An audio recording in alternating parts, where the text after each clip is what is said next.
ஆசிரியர். ஆசுனா குற்றம், இரிதல்னா களைதல். குற்றங்களை களைபவர்கள் ஆசிரியர்கள். அவங்களுக்கு அந்த வேலையை செய்ய விடுங்க. டாடா பத்தி ஒரு விஷயம் சொல்றேன்னு சொல்லி நிறுத்தினா, டாடா கிட்ட ஒருத்தர் வர்றார். மிஸ்டர் டாடா, எனக்கும் அந்த பிரச்சனை உண்டு, பேனாவை தொலைச்சிருவேன். அதனாலதான் நாதன் சார் கிட்ட கேட்டேன். அவர் இந்த மாதிரி ஒரு டைரியை வாங்கி இதுல விழாம இதையாவது வச்சுட்டு பாரு அப்படின்னு வாங்கி கொடுத்தார். டாடா என்ன வாங்கி கொடுத்தார் தெரியுமா? சொன்னார், தொலைச்சிரியா? ஆமாயா தொலைச்சிடுறேன். ஒண்ணு செய், தங்கத்துல வாங்கிக்க. வாங்கு. தங்கத்துல வாங்கிட்டான். 6 மாசம் கழிச்சு பார்த்தா பேனா பத்திரமா இருக்கு. ஏன்? அவனு சொல்லட்டுமா? விலை மதிப்பற்றது எதுவோ, உங்கள் மனதில் விலை மதிப்பற்றது எதுவோ அது உங்களோடு கடைசி வரைக்கும் தங்கி இருக்கும். எது விலை மதிப்பற்றது என்று நீங்கள் நினைக்கின்ற அந்த வினாடியில் அது உங்களை விட்டு விலகும். எப்படி நம்முடைய வாழ்க்கையில் சில விஷயங்களை கற்றுக்கொள்வது? ஒண்ணும் இல்லைங்க, எனக்கு என்னுடைய தாயார் சில நல்ல விஷயங்களை கற்றுத் தருகிறார். நான் கற்றுக்கொள்கிறேன், இந்த வயதில் கற்றுக்கொள்கிறேன், உலகத்துக்கே பாடம் சொல்லுகிறேன்.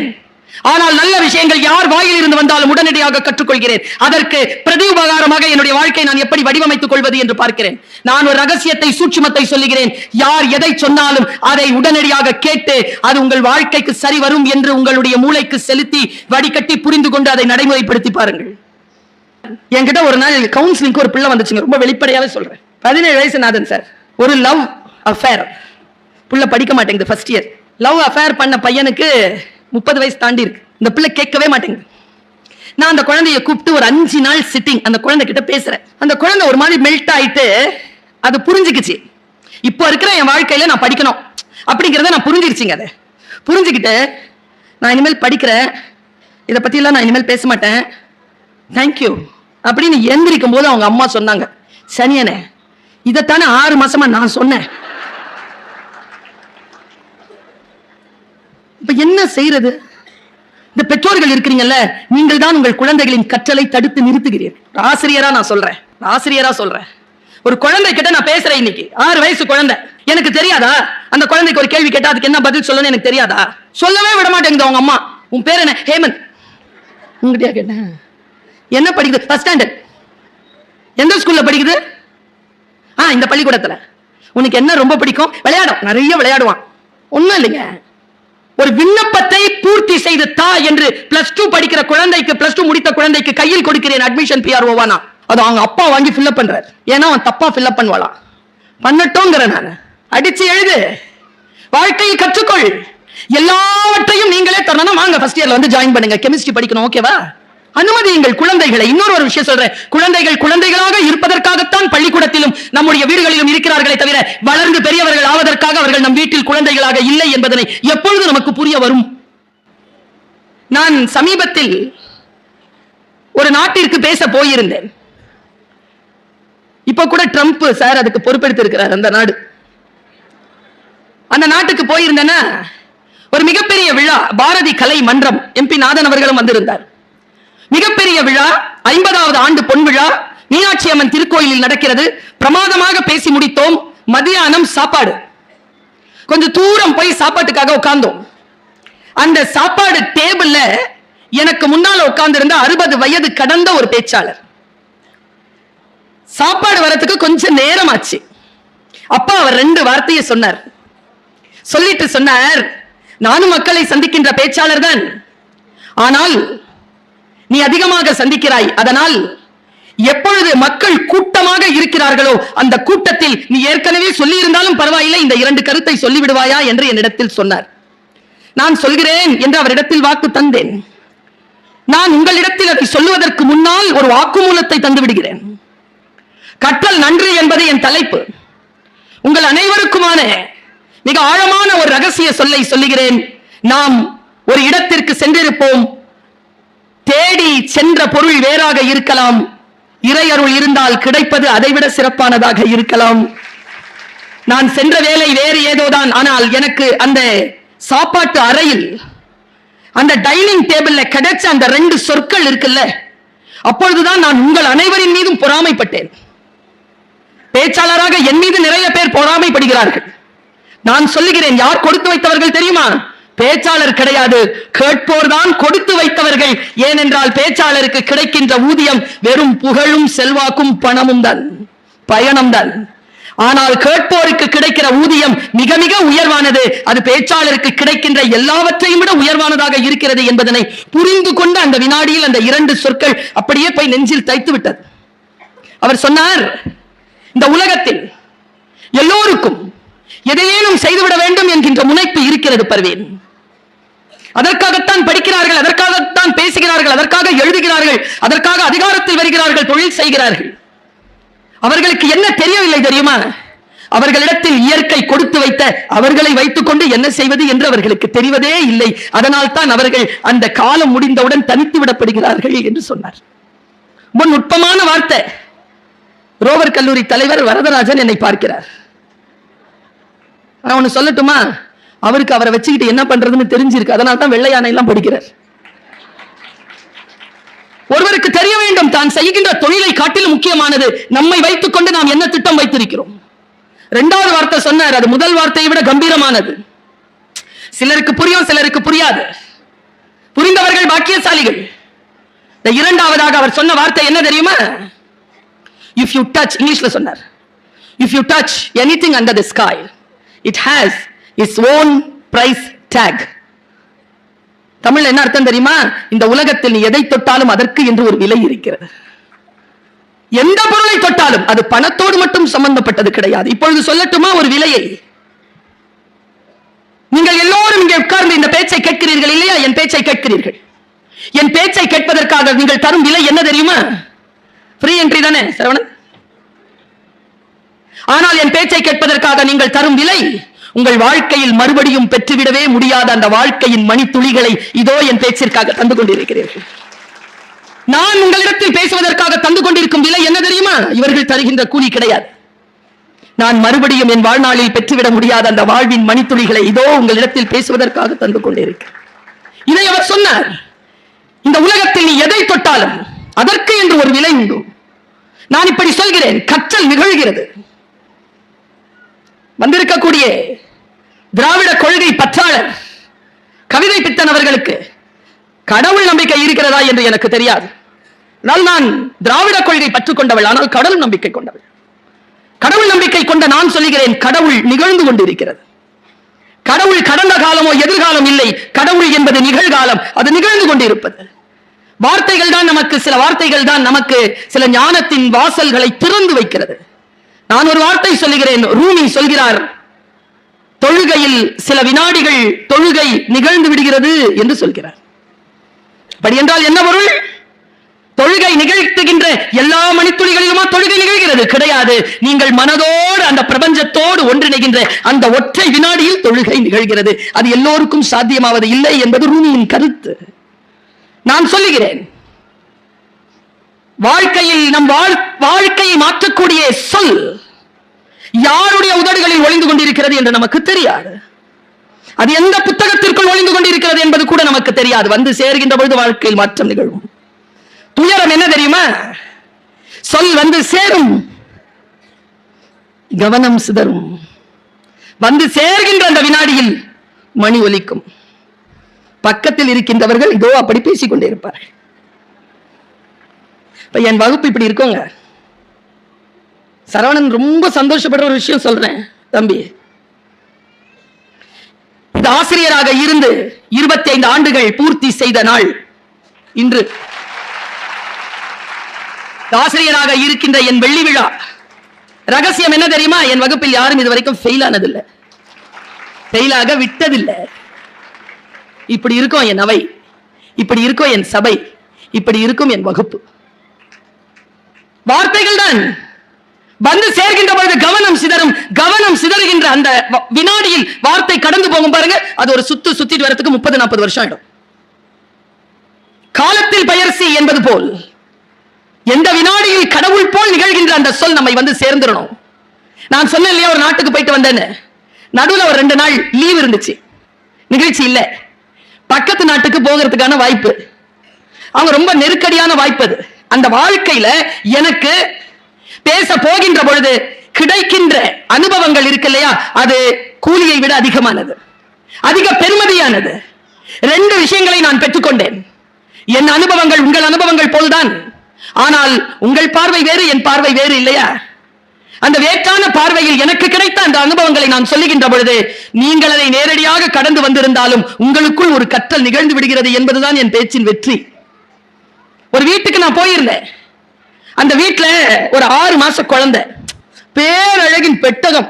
குழந்தைனால அப்படித்தானே, அப்படி பார்த்தால் அப்படி வந்து தவிக்குது, ஆனா சாப்பிட மாட்டேங்குது.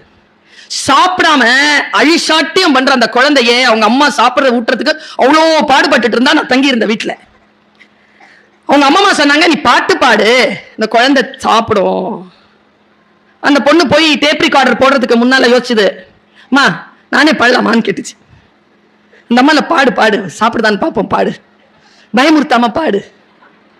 அந்த அம்மா பாடுச்சிங்க. நீங்க நம்புவீர்களா? அந்த அழுதுட்டு இருந்த குழந்தை அப்படி பார்த்துச்சிங்க, கல கல கல கல கலகலன்னு சிரிச்சுது. இந்த கப்பு நிறைய அந்த ஸ்வீட் பொட்டேட்டோ ஃபுல்லா சாப்பிட்டுருச்சிங்க.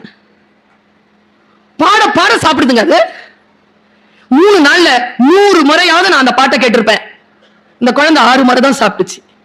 அந்த குழந்தைய சிரிக்க வைக்கணும்னு அந்த அம்மா 100 முறை அந்த பாட்டு பாடிச்சு. எனக்கு அந்த பாட்டு மனப்பாடம் ஆயிடுச்சு. இந்த பாட்டு சொல்லட்டுமா? காத்து மேல, காத்து கீழே, காத்து லெப்ட்ல, காத்து ரைட்ல, காத்து மேல காத்து அடிக்குது, காத்து கொஞ்சம் நாத்து சிரிக்குது. 3வது நாள் முடிஞ்சு நான் செருப்பு மாட்டிக்கிட்டு என் சூட்கேஸை பிடிச்சிக்கிட்டு ஆர்த்தி கூப்பிட்டேன். அந்த பிள்ளை இங்க பாரு, நான் மறுபடியும் இந்த வீட்டுக்கு வரும்போது இந்த பிள்ளை வளர்ந்துருக்கும், சரியா? ஏன்னா வெளிநாடு கனடா, அடிக்கடி போக முடியாது, 3-4 வருஷமாவது ஆகும். நான் வரும்போது உன் பிள்ளைய பத்தி என்கிட்ட எந்த கம்ப்ளைண்ட்டும் பண்ணக்கூடாது. சொல்ற பேச்ச கேட்க மாட்டேங்குது, அசிங்கமான பாட்டு தான் கேக்குது, குத்து பாட்டு தான் கேக்குது, ரசனை கெட்டு போச்சு, பெரியவங்க பேச்சே கேட்கறது இல்லைன்னு என்கிட்ட சொல்லக்கூடாது. ஏன்னா அதன் விதையை நீ 3 நாட்களுக்கு முன்னால் விதைத்து விட்டாய். அந்த குழந்தை கேட்டுச்சா அந்த பாட்டு பாடுன்னு? ரசனையை மாற்றி கொடுத்தது யார்? நீங்கள் தான் கொடுத்தீர்கள். கொடுத்தது நீங்கள். திட்டதெல்லாம் இந்த சின்ன பிள்ளைகளை ஒரு பேச்சும் கேட்க மாட்டேங்குது, முடியா சரியா வெட்ட மாட்டேங்குது, பேண்ட சரியா போட மாட்டேங்குது, பிளவுஸ சரியா போட மாட்டேங்குது, துப்பட்டாவை போட. எப்படி போடும்? ரசனையை தான் மாற்றி வைத்திருக்கிறீர்களே. அதற்கான ஒரு மாற்று சிகிச்சை தான் இத்தகைய புத்தக திருவிழாக்கள், இத்தகைய சிந்தனை அரங்கங்கள். ஒரு தலைமுறையின் ரசனையை மாற்றக்கூடிய முயற்சியில் ஈடுபடுகின்ற பெரியவர்கள் மிகப்பெரிய கற்றலில் ஈடுபடுகின்ற ஒரு தலைமுறையை உருவாக்குகிறார்கள், அல்லது அவர்களை பள்ளம் தோண்டி புதைக்கக்கூடிய புதைக்குழிகளையும் உருவாக்கி விடுகிறார்கள். உங்க எல்லாருக்குமே ஒரு ரகசியத்தை சொல்றேன். உங்க குழந்தைகள், உங்கள் பேர குழந்தைகள் யாரும் உங்க பேச்சை கேட்காது. சாபம் இல்லை, நடைமுறை. ஏன் கேட்காது? நீங்கள் கேட்டீர்களா? அதுவும் கேட்காது. ஆனால் கேட்காது என்பதற்காக நீங்கள் நல்லவற்றை சொல்லுவதை நிறுத்திவிடாதீர்கள். ஏன் என்ற ரகசியத்தை இன்று சொல்லிவிட்டு போகிறேன். நீங்கள் சொல்லக்கூடிய நல்ல வார்த்தைகளை உங்கள் குழந்தை உங்களுக்கு முன்னால் நிகழ்த்தி காட்டாது. ஆனால் வாழ்க்கை அவர்களுக்கு முன்னால் சவால்களை வீசுகின்ற பொழுது அந்த சவால்களை சந்திப்பதற்கு நீங்கள் சொன்ன அறமும் ஒழுக்கமும் அவர்களுக்கு துணையாக நின்று வெற்றியை தரும் என்பதற்காக சொல்லுகிறேன். நல்ல வார்த்தைகளை சொல்லிக் கொண்டே இருங்கள். அவன் கேட்க மாட்டான், அப்படித்தான் கேட்பான். எப்போ கேட்பான் தெரியுமா? வாழ்க்கை அவனை பார்த்து கேள்வி கேட்கும்ல, அப்போ கேட்பான். எங்க அப்பா இப்படி சொன்னார்ல, எங்க அம்மா இப்படி சொன்னாங்கல்ல, அப்போ கேட்பான். ஆனா அப்போ கூட அவனுக்கு நினைவு வருவதற்கான எந்த சொல்லையும் நீங்கள் தரவில்லை என்றால், இந்த சமூகம் தரவில்லை என்றால், அந்த குழந்தைகள் செய்கின்ற குற்றங்களுக்கு யார் பொறுப்பு? யார் பொறுப்பு? கற்றலை நாம் அந்த குழந்தைகளுக்கு விதைத்துக் கொண்டே இருக்க வேண்டும் என்பதற்காக கற்றறிந்த அவை இது. ஒரு 25 ஆண்டுகளுக்கு முன்னால் என்னை நீங்கள் பேச கூப்பிட்டு இருந்தால் இந்த பாயிண்ட மட்டும் நான் சொல்லி இருந்திருக்க மாட்டேன். ஆனால் இன்றைக்கு சொல்லுவேன். ஏன் தெரியுமா? நிலம் விளைச்சலுக்கு தயாராக இருக்கிறது. எந்த விதை போட்டாலும் முளைக்கும். நல்ல விதைகளை முளைத்து தருகின்ற நிலமாக பெரம்பலூர் மாவட்டம் மாறி இருக்கிறது என்பதற்கு உலகத்திற்கு தரக்கூடிய அத்தனை விஷயங்களையும் நீங்கள் செய்து கொண்டே வருகிறீர்கள் என்பதனை உலகம் உங்களை பார்த்து கொண்டிருக்கிறது. அதனால் தான் கவிதை பித்தன் அவ்வளவு தைரியமாக, வழக்கறிஞர் நாதன் அவ்வளவு தைரியமாக இந்த மண்ணை பற்றி சொன்னார். நான் நினைக்கிறேங்க, ஒரு செலிபிரிட்டி ஒரு நாடகத்திலோ சினிமாவிலோ சின்ன திரையிலோ நடிக்கின்ற ஒரு நடிகரின் பெயரை சொன்னால் அப்படியே ஆர்ப்பரித்து கைத்தட்டுகின்ற கூட்டம் போல் இந்த மாவட்டத்தில் புத்தக திருவிழாவை அறிமுகப்படுத்திய மாவட்ட ஆட்சியரின் பெயரை சொன்னதுடன் அரங்கம் அதிர்ந்தது இல்லையா? இது நல்ல நிலம் என்பதற்காக சொல்லுகிறேன், பக்குவப்பட்ட நிலமாக இருக்கிறீர்கள் என்பதற்காக சொல்லுகிறேன். கவனமா கேட்டுக்கோங்க, நான் சொல்றது நீங்க அப்ளை பண்ணிக்கோங்க. பர்வீன் சுல்தானா பேசுகிறேன் என்றால் கேட்பதற்கான பேச்சு மட்டுமல்ல, என்னுடைய பேச்சு வீட்டிற்கு கொண்டு சென்று சிந்திப்பதற்கான சில விஷயங்களும் வரும். யார் நல்ல பேச்சாளர் தெரியுமா? பேசிட்டு போறவங்க எல்லாம் நல்ல பேச்சாளர் இல்ல, போனதுக்கு அப்புறமா உள்ள பேசிக்கிட்டே இருப்பாங்க பாருங்க, அவங்கதான் நல்ல பேச்சாளர். உள்ள பேசிக்கிட்டே இருக்கணும். பேசிக்கிட்டே இருக்கிற ஒரு வாய்ப்பை, ஒரு வார்த்தையை இப்போ தரேன். ஒரு ஆப்பிரிக்க அறிஞன் இதை சொன்னான். அந்த ஆப்பிரிக்க அறிஞன் பேசிக்கொண்டே இருக்கிறான். ஆங்கிலத்தில் அவன் வேகமாக பேசுகிறார். அவருடைய ஸ்லாங் எனக்கு புரியல, ஆனால் எழுத்தில் அது வந்து கொண்டே இருக்கிறது. வாசிப்பு பழக்கம் இருப்பதனால் ஆங்கிலத்தில் அவர் பேசியதை நான் கூர்ந்து கவனித்துக் கொண்டு அதை குறிப்பெடுத்துக் கொண்டிருந்தேன். அவர் சொன்ன வார்த்தை அப்படியே சொல்கிறேன், மனதில் ஆழமாக வாங்கி வைத்துக் கொள்ளுங்கள். அடுத்த தலைமுறை மிக மிக முக்கியமானது என்பதற்காக சொல்லுகிறேன். கற்றலை எப்படி விதைக்க வேண்டும் என்பதற்காக சொல்லுகிறேன். உன் பேரனின் மகன், நம் அனைவருக்கும் சொல்லுகிறான், உன் பேரனின் மகன் வசதிகள் அற்று வாகனங்கள் இன்றி தெருவில் நடப்பான். எவ்வளவு பெரிய சாபம்! என் பேரனின் மகன் ஏன் வசதிகள் இல்லாமல் வாகனம் இல்லாமல் நடக்க வேண்டும்? அதற்கு அவன் காரணங்களை சொல்லுகிறான், வாழ்க்கையின் ரகசியத்தை சொல்லுகிறான், உலக மனித வரலாற்றின் அரசியலை சொல்லுகிறான், ஐந்து படிநிலைகளில் சொல்லுகிறான். உன் பேரனின் மகன் வாய்ப்பு வசதிகள் இல்லாமல் தெருவில் நடப்பான். காரணம், சிரமமான சூழல் வலிமையான மனிதனை உருவாக்குகிறது. சிரமமான சூழல் வலிமையான மனிதனை உருவாக்குகிறது. வலிமையான மனிதன் வசதியான இலகுவான சூழலை உருவாக்குகிறான். வசதியான சூழல் வலுவற்ற மனிதனை உருவாக்குகிறது. வலுவற்ற மனிதன் சிரமமான சூழலை உருவாக்குகிறான். நாம எந்த ஜெனரேஷன்ல இருக்கிறோம்? எல்லா பெற்றோருக்கும் சொல்றேன், எல்லாருமே தன்னுடைய குழந்தைகளுக்கு கொடுத்துட்டு இருக்கிறது என்ன தெரியுமா? Vitamin M. மணி, டப்பு, காசு, துட்டு. எந்த குழந்தையும், எனக்கு தெரிஞ்சு ரோவர் சார் கிட்ட எல்லாம் பேர குழந்தை வந்தானா 500 ரூபாய் பரிசா கொடுத்தானா ஏத்துக்க மாட்டான்னு நினைக்கிறேன். கட்டு கொடுத்தாத்தா, கட்டு கொடு. நான் ஒரு போனை வாங்கிட்டு போறேன், 10வது வகுப்பு படிச்சுட்டு நான் என் பையன் கேட்கிறான், for me 1 லட்சம் ரூபாய். so what? உனக்கடா 10th படிக்கிற, why not? வசதியானவர்கள், நாங்கள் வசதியானவர்கள் வலுவற்ற மனிதர்களை உருவாக்கி கொண்டிருக்கிறோம். Vitamin M. உங்களுக்கு வளர்றது என்ன தெரியுமா? விட்டமின் கே, கொழுப்பு. கரைக்கணும்னா விட்டமின் என் கொடுங்க. நோ, கிடையாது. இல்ல, என்ன குழந்தை பாக்குறான், நல்லா தானே பேசிட்டு இருந்த, இப்படி பேசுற. நாம் எல்லோரையும் பார்த்து, நாம தாங்க பெரியவங்க பேச்ச கேட்ட கடைசி தலைமுறை. இந்த சிண்டு வாண்டு நண்டு பேச்ச கேட்க தொடங்கி இருக்க முதல் தலைமுறை. அதுங்க நம்மள ஆட்சி செய்து எப்படி தடுக்கிறது? நம்ம எல்லாருமே ஜெனரேஷன் எக்ஸ், சிலது மில்லேனியன்ஸ் இருக்காங்க. இப்ப இருக்கிற பிள்ளைங்க 90 கிட்ஸ் எல்லாம் மில்லேனியன்ஸ், 2000 கிட்ஸ் எல்லாம் யார் தெரியுமா? Generation Z. இப்ப அதுங்களுக்கு மரியாதை போயிடுச்சு. 2010ல வந்துருச்சு. இதோ முன்னால நிக்குதே, இது ஜெனரேஷன் ஆல்பா. இப்ப 1.5 மாசத்துக்கு முன்னால பிறந்ததெல்லாம் ஜெனரேஷன் பீட்டா. நாங்கெல்லாம் சீனியர்ஸ் கிட்ட பேசுறதுக்கு தவம் கிடப்போம். இன்னைக்கு ஃபர்ஸ்ட் இயர் கிட்ட பேசுறதுக்கு 3rd இயர் தவம் கிடக்குது. சூழல் மாறுகிறது. சூழல் மாறுகின்ற பொழுது கல்வி, அறிவை, கற்றலை எங்கிருந்து தொடங்குவது அவர்களுக்கு? நான் ஒரு ரகசியத்தை சொல்லிவிட்டு போகிறேன். பெற்றோர்கள் கவனம். உங்கள் குழந்தைகளை கொஞ்சம் கண்டிப்புடன் வளர்த்து பாருங்கள். கொஞ்சம் கண்டிங்க. நண்பர்களாக இருங்க, தண்டிச்சிடாதீங்க. ஆனா கண்டிப்பா இருங்க, தண்டிச்சிடாதீங்க. கண்டிப்பா இருங்க. குழந்தைங்க கொஞ்சம் வெயிட்ட தூக்குட்டோமே, என்ன பிரச்சனை உங்களுக்கு? ஸ்கூல்ல உள்ள போற வரைக்கும் எடுத்துட்டு போய் கொடுக்கறது. நான் சொல்லட்டுமா, எங்க அம்மா அவங்க சொத்தெல்லாம் என் பேருக்கு தான் எழுதி வைக்குது. 5 பிள்ளைங்க எங்க அம்மாக்கு. காரணம் என்ன தெரியுமா? எங்க அம்மாவை நான் வெயிட் தூக்க விட மாட்டேன். புரியுதா? அம்மா அப்பாவை நல்லா பார்த்துக்கோங்க, சொத்து கிடைக்கும். ஒருத்தன் சொல்றான் புரியலன்னு. எப்படி புரியும்?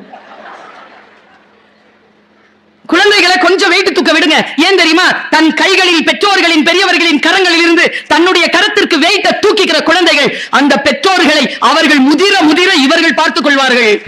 இல்ல அவங்க வெயிட்ட தூக்க கூடாதுன்னு உங்களுக்கு வசதியான வாழ்க்கையை ஏற்படுத்தி கொடுத்தீங்கன்னா நீங்க சாவர வரைக்கும் அவங்களை நீங்க தான் பார்த்துக்கணும். அதுங்களுக்கு அந்த பழக்கமே வராது. நான் சொல்லுவதெல்லாம் உளவியல். இன்னொரு உளவியல் சொல்ற கற்றல் என்பது என்ன?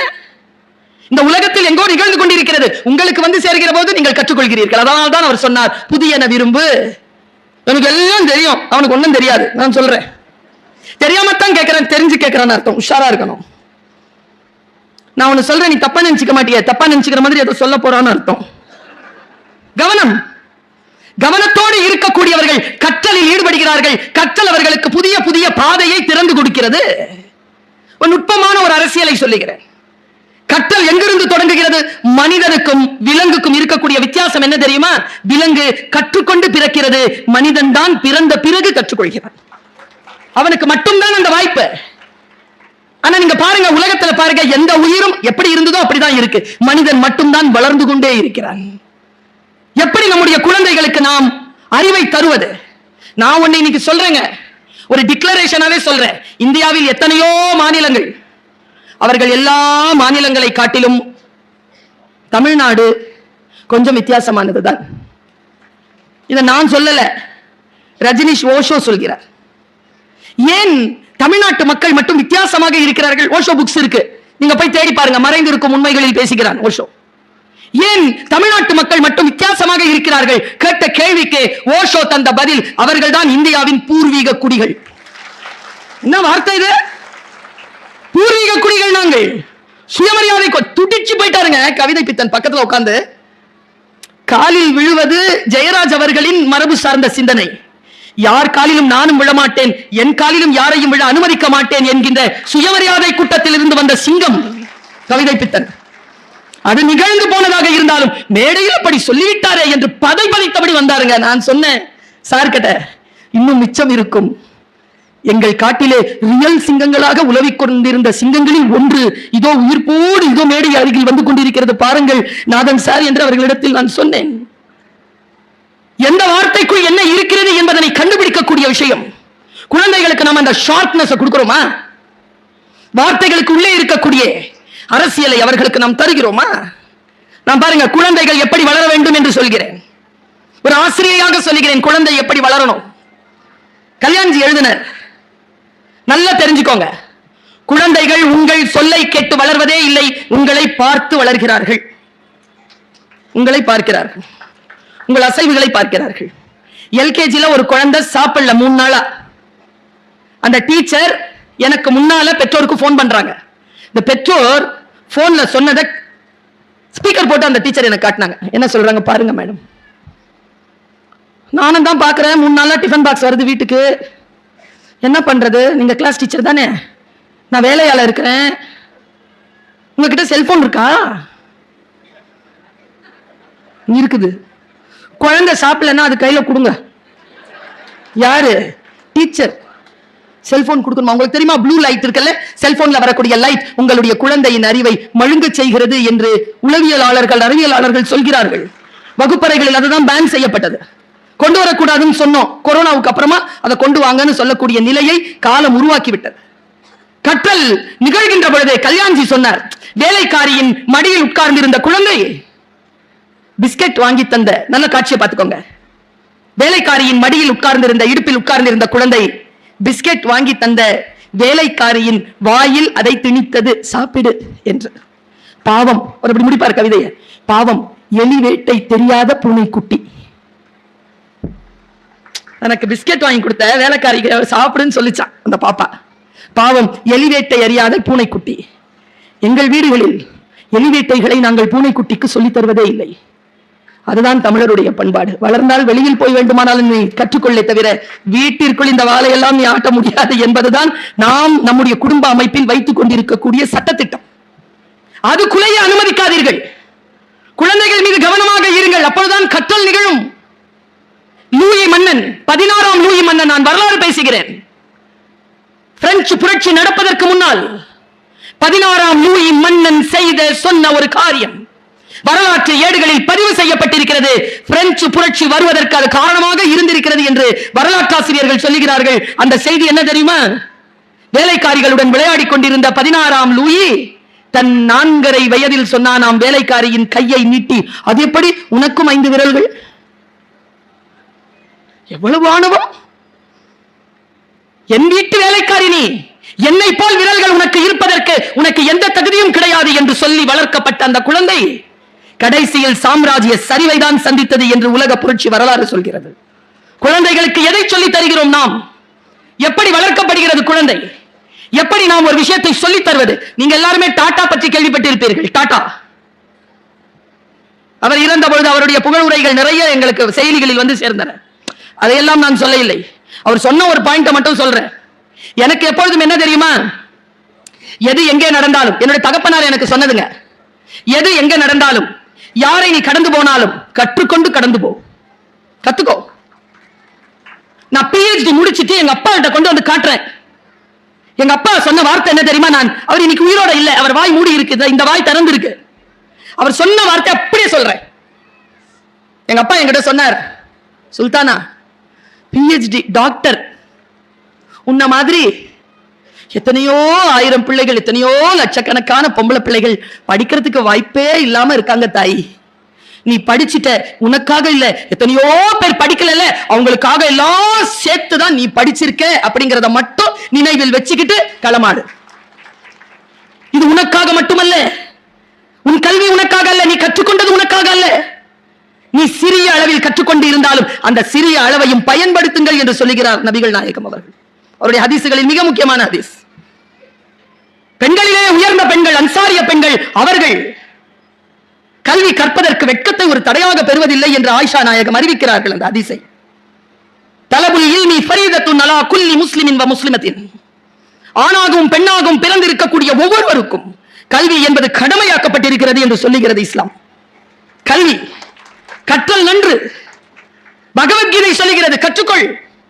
நான் உங்க எல்லார்கிட்டையும் நான் கேட்கிறேங்க, சில வார்த்தைகளை சிலர் சொன்னாதாங்க சரியா வரும். இப்ப பாருங்க, அவ்வளவு அழகா ஆடிச்சிங்க அந்த குழந்தைகள் அந்த கரகத்தை. குழந்தைகள் அதை ஆடினால் எவ்வளவு அழகு. சில பேர் சில விஷயங்களை செஞ்சா அவ்வளவு அழகு. இந்த மைம் நடத்துச்சிங்களே அந்த பிள்ளைங்க.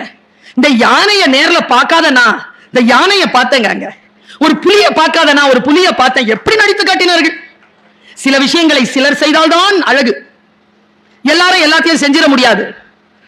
பகவத்கீதை யார் சொன்னது? யார் சொன்னது? யாருக்கு சொன்னது? அது எப்படி இப்ப உங்க கைக்கு வந்திருக்கு? வேதம் ஓதுகின்றவர்கள் யார் சொன்னாங்க? வியாசர் சொன்னாரா? வியாசருக்கு யார் சொன்னா? நான் என்ன சொல்றேன், வியாசர் எழுதினார், உண்மையிலேயே மகாபாரதத்தை எழுதினார். பகவத்கீதை இருக்குல்ல, அதனுடைய இதயம், மகாபாரதத்தின் இதயம் பகவத்கீதை. இந்த பகவத்கீதையை அவ்வளவு பெரிய ஒரு போர்க்களத்தில் கிருஷ்ணன் சொல்லுகிறார், அர்ஜுனன் கேட்கிறார். 2 பேருக்கும் தானே இது நடந்தது. நம்ம எல்லாருக்கும் எப்படி தெரியும்? சொல்றேன் பாருங்க, இது கிருஷ்ணன் சொன்ன அந்த வாயிலிருந்து வந்தது இல்ல, நம்ம கையில இருக்கிறது. கிருஷ்ணன் சொன்னத சஞ்சயன் கேட்டார். சஞ்சயன் யார்? திருதராஷ்டிரனுக்கு அந்த களத்தில் நடக்கின்ற எல்லாவற்றையும் அறிவித்தவர். அர்ஜுனனுக்கு கிருஷ்ணன் சொன்னதை அப்படியே அந்த வாயில் இருந்து உள்வாங்கி அப்படியே திருதராஷ்டிரனுக்கு சொன்னார். நான் இங்க ஒரு கேள்வியை கேட்கிறேன், அர்ஜுனனுக்கு கிடைத்த ஞானம் ஏன் திருதராஷ்டிரனுக்கு கிடைக்கல? அதே பகவத்கீதை தானே கேட்டான். ஏன் தெரியுமா? அங்கே சொன்னது கிருஷ்ணன், இங்கே சொன்னது சஞ்சயன். யார் யார் எதை சொல்ல வேண்டும் என்று இருக்கிறது, அதை அவர்கள் சொன்னால்தான் இந்த உலகத்தில் அந்த காரியம் நடக்கும் என்பதற்காகத்தான் பிள்ளைகளை எடுத்து போய் பள்ளிக்கூடத்தில் சேர்க்கிறோம். ஏன் நீங்களே சொல்லி பாடம் நடத்துறது? என்கிட்ட ஒரு நாள் கவுன்சிலிங்க்கு ஒரு பிள்ளை வந்துச்சுங்க, ரொம்ப வெளிப்படையாவே சொல்றேன். 17 வயசு நாதன் சார், ஒரு லவ் அஃபேர், புள்ள படிக்க மாட்டேங்குது, ஃபர்ஸ்ட் இயர். லவ் அஃபேர் பண்ண பையனுக்கு 30 வயசு தாண்டி இருக்கு. இந்த பிள்ளை கேட்கவே மாட்டேங்குது. நான் அந்த குழந்தைய கூப்பிட்டு ஒரு 5 நாள் சிட்டிங் அந்த குழந்தை கிட்ட பேசுறேன். அந்த குழந்தை ஒரு மாதிரி மெல்ட் ஆயிட்டு அது புரிஞ்சுக்கிச்சு, இப்போ இருக்கிற என் வாழ்க்கையில நான் படிக்கணும் அப்படிங்கிறத நான் புரிஞ்சிருச்சுங்க. அதை புரிஞ்சுக்கிட்டு நான் இனிமேல் படிக்கிறேன், இதை பத்திலாம் நான் இனிமேல் பேச மாட்டேன், தேங்க்யூ அப்படின்னு எந்திரிக்கும் போது அவங்க அம்மா சொன்னாங்க, சனியனே இதைத்தானே 6 மாசமா நான் சொன்னேன், இப்ப என்ன செய்யறது? இந்த பெற்றோர்கள் இருக்கிறீங்கல்ல, நீங்கள் தான் உங்கள் குழந்தைகளின் கற்றலை தடுத்து நிறுத்துகிறீர்கள். ஆசிரியரா நான் சொல்றேன், ஆசிரியரா சொல்றேன். ஒரு குழந்தை கிட்ட நான் பேசுறேன், இன்னைக்கு 6 வயசு குழந்தை. எனக்கு தெரியாதா அந்த குழந்தைக்கு ஒரு கேள்வி கேட்டா அதுக்கு என்ன பதில் சொல்லணும் எனக்கு தெரியாதா? சொல்லவே விட மாட்டேங்குது அவங்க அம்மா. உன் பேர் என்ன? ஹேமந்த். உங்ககிட்டயா கேட்டேன். என்ன படிக்குது? First standard. எந்த ஸ்கூல்ல படிக்குது? இந்த பள்ளிக்கூடத்துல. உனக்கு என்ன ரொம்ப பிடிக்கும்? விளையாடும், நிறைய விளையாடுவான். ஒண்ணும் இல்லைங்க, ஒரு விண்ணப்பத்தை பூர்த்தி செய்து தா என்று +2 படிக்கிற குழந்தைக்கு, +2 முடித்த குழந்தைக்கு கையில் கொடுக்கிறேன் அட்மிஷன் PRO-வானா, அது அவங்க அப்பா வாங்கி ஃபில்அப் பண்றாரு. ஏன்னா அவன் தப்பா ஃபில்அப் பண்ணுவாளாம். பண்ணட்டோங்கிற நான் அடிச்சு எழுது, வாழ்க்கையில் கற்றுக்கொள், எல்லாவற்றையும் நீங்களே தரணும். வாங்க ஃபர்ஸ்ட் இயர்ல வந்து ஜாயின் பண்ணுங்க, கெமிஸ்ட்ரி படிக்கணும், ஓகேவா? அனுமதியுங்கள் குழந்தைகளை. இன்னொரு விஷயம் சொல்றேன், குழந்தைகள் குழந்தைகளாக இருப்பதற்காகத்தான் பள்ளிக்கூடத்திலும் நம்முடைய வீடுகளிலும் இருக்கிறார்களே தவிர வளர்ந்து பெரியவர்கள் ஆவதற்காக அவர்கள் நம் வீட்டில் குழந்தைகளாக இல்லை என்பதனை எப்பொழுது நமக்கு புரிய வரும்? அவர்களுடைய குழந்தை தன்மையை அனுபவிங்களே. உடனே பெரிய ஆளாயிரணும். நீ வக்கீலாவும், நீ அவங்க அப்பா வருவார், நீ IPS, அவங்க மாமா வருவார், டாக்டராவோடா. 10வது வரைக்கும் எல்லாத்தையும் கேட்டுட்டு +2 வரைக்கும் போவோம், ஒன்னும் ஆக மாட்டேன் போ. மனநோயாளியா சுத்துது பல நேரங்களில் குழந்தைகள். நான் ரொம்ப கற்றலில் நான் அந்த பாயிண்ட சொல்றேன். நான் 25 இயர்ஸ் எக்ஸ்பீரியன்ஸ்ல சொல்றேன் இந்த பாயிண்ட. நல்லா படிக்கிற குழந்தை ஏதாவது வீட்டுல இருந்தா அடுத்தவங்க கிட்ட காட்டி பெருமைப்படாதீங்க. ரொம்ப பிரஷர் குழந்தைக்கு தெரியுமா, ரொம்ப மண்டை காஞ்சிரும் அந்த குழந்தைக்கு. ஐயோ என் குழந்தை பர்ஃபெக்ஷனலிஸ்ட்ங்க, எல்லாத்துலயும் ஃபர்ஸ்டா வரும், அதுக்கு ஆப்ஷனே கிடையாது. பிரதமர் Modi பேசினாருங்க, your children's progress report is not the parents visiting card. உடனே பிள்ளைய வச்சு சில பேர் வந்து சொல்லுவாங்க பாருங்க, என் பிள்ளை தான் இன்னைக்கு ஃபர்ஸ்ட் பிரைஸ். நம்ம வீட்டுல ஒண்ணு இருக்கும், அது எதுக்கும் போகாது, ஒன்னும் படிக்காது, அது நம்ம வீட்டுல இருக்கும், சூப்பரா இருக்கும். நான் சொல்றேன், அந்த மாதிரி வீட்டுல குழந்தைங்க இருந்தா நீங்க எல்லாம் பாக்கியசாலிகள். சூப்பரா படிக்கிற குழந்தை நல்லா சம்பாதிக்கும். ஃபர்ஸ்ட் மார்க் பார்க்குற குழந்தை நிறைய சம்பாதிக்கும். 2வது வகை ஒன்று இருக்குது, என்னை விட ஜாக்லின் சூப்பரமா படிக்கும், அது ஹெட்மிஸ்ட்ரஸா இருந்து சூப்பரா சம்பாதிக்குது. நான் சுமாரா படிப்பேன், அவளை விட கூடுதலா சம்பாதிக்கிறேன். என்னை விட படிக்கவே படிக்காது ஒண்ணு, அதுக்கு தெரியும், லட்சுமி. அது ஒரு தொழிலதிபரா இருக்குது. நிறைய மார்க் வாங்கினா நிறைய சம்பாதிக்கலாம். என்ன மாதிரி திறமைசாலியும் கூடுதலா இருந்தா இன்னும் கொஞ்சம் சம்பாதிக்கலாம். எல்லாரையும் அப்படியே அப்சர்வ் பண்ணிக்கிட்டு உன்னுடைய சிஸ்டம், உன்னுடைய மற்ற விஷயங்கள்லாம் என்னுடைய விஷயத்துக்கு ஒத்து வராதுப்பா, என் வாழ்க்கை நான் வழி அமைச்சுக்கிறேன்னு சொல்லி தனியா போற ஒரு குழந்தை இருக்குல்ல, அந்த குழந்தை இந்த 2 பேருக்கும் சம்பளம் கொடுக்கிற ஆளா வரும். அதான் இந்த தமிழ்நாட்டின் வரலாறு, அதான் இந்த தமிழ்நாட்டின் வரலாறு. குழந்தைகளை குழந்தைகளாக இருக்க விடுங்களேன், அதைத்தான் அவர் சொல்றார், அதைத்தான் அவர் சொல்றார். வாழ்க்கை கற்றலுக்கான வாய்ப்பை விரித்து தந்திருக்கிறது. என் நாடி துடிப்பு அடங்குகின்ற வரைக்கும் என்னை ஞானவானாகவே வைத்திரு என்பதுதான் மிகப்பெரியவர்களுடைய இறைவேட்கையாக இருந்திருக்கிறது. ஒன்றை கற்றுக்கொள்வது போல் பேரின்பம் உலகத்தில் வேறு என்ன இருக்கிறது சொல்லுங்க பாப்போம். ஒன்றை நீங்கள் கற்றுக்கொண்டீர்கள், இன்றைக்கு ஒரு விஷயத்தை நீங்கள் கற்றுக்கொண்டீர்கள், அதை விட சிறப்பானது இந்த உலகத்தில் வேறு என்ன? இதோ 10வது நாள் இவ்வளவு பேர் சேர்ந்து இருக்கிறீர்கள், இவ்வளவு பேர் கேட்கிறீர்கள். நான் ஒரு சூசகமான ஒரு விஷயத்தை உங்களுக்கு சொல்றேன். கேட்போரை உருவாக்கிய மாநிலம் தமிழ்நாடு. கேட்போர் என்கின்ற ஒரு இனக்குழுவினுடைய முன்னேற்றத்தை வழிவகுத்த சிஸ்டம் தமிழ்நாட்டுக்கு உண்டு. என் பேச்சை கேட்கின்றவர்கள் அறிவு கொண்டவர்களாக இருந்துவிடக் கூடாது என்று மற்றவர்கள் முயற்சி செய்ய யாரெல்லாம் பேச்சாளர்களின் பேச்சை கேட்கிறார்களோ அவர்கள் பேச்சாளர்களை காட்டிலும் புத்திசாலிகளாக இருக்க வேண்டும் என்பதற்காகத்தான் புத்தக திருவிழாவில் சிந்தனையாளர்களை அழைத்து பேச வைக்கிறார். அதுதான் கவிதை பித்தன் சொன்னார், உனக்கு பொன்னாட பொறுத்துறதுக்கு வருவாங்க, அவங்க உன்னை விட படிச்சிருப்பாங்க. உனக்கு ஒரு புத்தகத்தை பரிசு கொடுப்பார், அவர் அதை படித்துவிட்டு தான் உனக்கு தருவார். அதனால் மிக ஜாக்கிரதையாக இரு என்று அவர் சொன்னதற்கு பின்னால் எவ்வளவு அர்த்தம். ஒன்னும் இல்லைங்க, நான் இப்படி யோசிச்சு பார்க்கிறேன். வந்ததும் பொன்னாடையை ஏன் போர்த்துகிறார்கள்? அவர் டிரஸ் பண்ணிட்டு தானே வந்தார் முத்தசன். அவருக்கே ஒரு துண்டு போட்டாங்க, இவருக்கு ஏமா மரியாதை சொல்லுங்க, மரியாதை நிமித்தம். இளைஞர்களுக்கு சொல்லுங்கள், உடலிலே துணியை போர்த்துவது மரியாதைக்குரிய நிமித்தம். ஏனென்றால் ஆடை போர்த்தக் கூடாது என்ற ஆடை மறுக்கப்பட்ட சமூகத்தில் இருந்து வந்தவர்கள் நாங்கள்.